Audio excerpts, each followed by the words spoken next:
Philip Seymour Hoffman is Tom Murphy sitting in his office. Crystal Farley knocks on the door.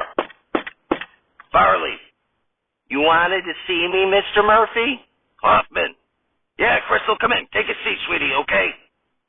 Farley sits down and says, Did you ask me here to seduce me? You're gonna make Swayze jealous. Hoffman. No, sweetie pie. Okay, that's not why I called you in. Okay, I wanted to ask you about two of your former cast members on SNL. Dana Carvey and David Spade. You remember them, right? Farley. Those names don't ring a bell. Hoffman shows Farley a picture of them on his phone. Farley. Oh, yeah. They look familiar. What about them? Hoffman.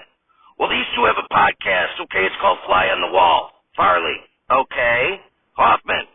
Well, you're not going to believe this, but I believe that these two on their podcast are sending me secret messages. Farley. Really? Hoffman. Yeah, it's unbelievable. Okay, now get this. The guest this week was Bill Hader. Farley. Who the hell's that? Hoffman. He's a former SNL cast member, okay, Hall of Fame, okay? Anyway, for them to have a former sterling cast member of SNL on their show, well, I spoof SNL was a secret message to me, okay? Plus, he was super good and super bad, which I loved, okay? Plus, Barry is amazing, okay? He had a funny set of characters on Curb, okay? So having Bill Hader on the pod was a secret message to me. Farley. Who? Hoffman. Anyway, okay, Dana told Hader that he and Spade were not narcissists. Farley. Wait, they said they weren't narcs? Thank God. Hoffman. No, narcissists. Hoffman presses an intercom button and says, Sugar Tits, send Hartman in here. Okay, Crystal, my go-to line is that people are sending me secret messages, that or I'm a schizophrenic narcissist, perhaps both. Okay, so for them to use the word narcissist was a secret message to me. Farley. Those narcs. Hoffman. Oh, boy. Anyway, Spade then brought up the Gap Girls. Farley. Who? Hoffman. Are you kidding me? Okay, you were in the original sketch. You, Spade, and Sandler. Farley. Sandler. I remember him. Hoffman. Yeah, anyway, okay, we just spoofed the Gap Girls on Saturday Night Live SNotL 57, titled Lay Off, I'm Starving. Farley. What the hell is Saturday Night Live? Oh, Hoffman. For God's sake, it's the show we've been doing the last 4.5 months. Farley. Oh, right. Hoffman.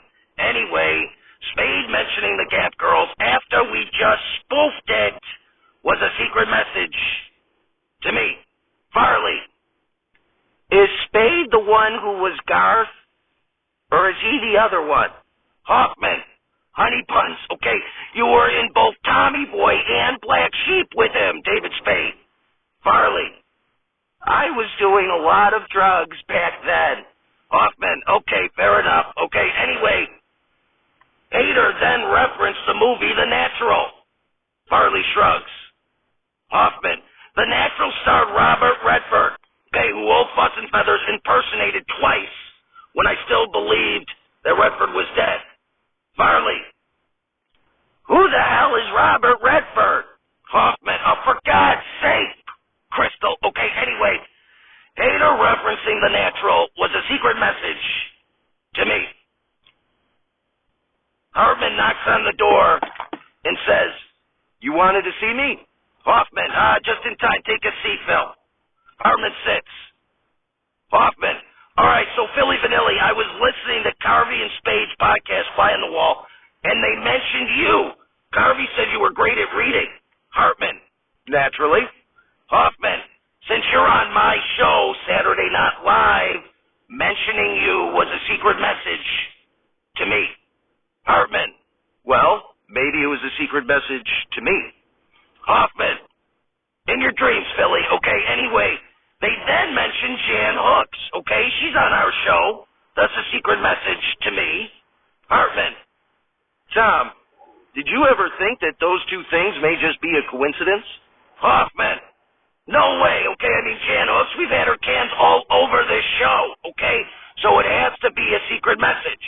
Hartman. If you say so. Farley. Who's Jan Hooks? Hoffman. And then perhaps the most secret of messages, they mention Jim Downey. Farley. Who? Hartman. How is mentioning Jim Downey a secret message to you? Hoffman. How is mentioning Downey's secret message to me? Okay, let me explain. My favorite part of Billy Madison, is when Downey says the following. Mr. Madison, what you have just said is one of the most insanely idiotic things I have ever heard. At no point in your rambling, incoherent response were you even close to anything that could be considered a rational thought. Everyone in this room is now dumber for having listened to it. I award you no points, and may God have mercy on your soul. Hartman. That's how I feel listening to you. And live from Tom's phone, we're not alive. It's Saturday Night Live, starring an ever-evolving cast that is unionized and refuses to allow their names to be mentioned until their demands are met. Musical guest, John Bonham, and your host, Charlton Heston. Ladies and gentlemen, Charlton Heston. No one comes out. Charlton Heston doesn't appear on stage.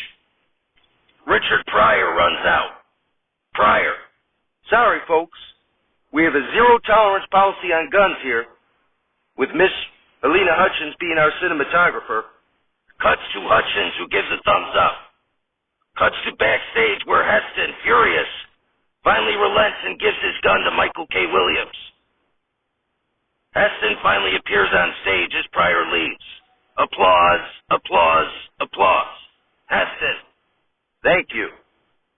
I figured since we're all dead, it didn't matter if I had my firearm with me. Anyway, everyone seems to remember me as Mr. NRA. In the 50s and 60s, however, I was one of only a handful of Hollywood actors to speak openly against racism and was an active supporter of the civil rights movement. Applause, applause, applause. That's it. Not to mention, I appeared in nearly 100 films and won the Oscar for Best Actor for Ben-Hur. Applause, applause, applause. Nonetheless, the right to keep and bear arms was a very important right to me, and one fundamental to our American way of life. Tepid applause. Heston. Chicago crowd, oh boy. Anyway, while backstage, they did confiscate my firearm that I keep in my holster. They failed to take the one I keep down my pants. Heston whips out a gun from his pants. The crowd gasps. A few run to the exits. Heston. Folks, there's nothing to worry about. I have been handling guns since way back in. The gun accidentally goes off and a bullet hits Alina Hutchins. Shows Hutchins is fine as she reveals she had a bulletproof vest underneath her shirt. Heston. Thank God she's okay, folks. But again, I don't see any difference. She can't die twice. Anyway, we have a great show tonight. John Bonham is here. So get ready to climb the stairway to heaven as we hear Moby Dick. We'll be right back.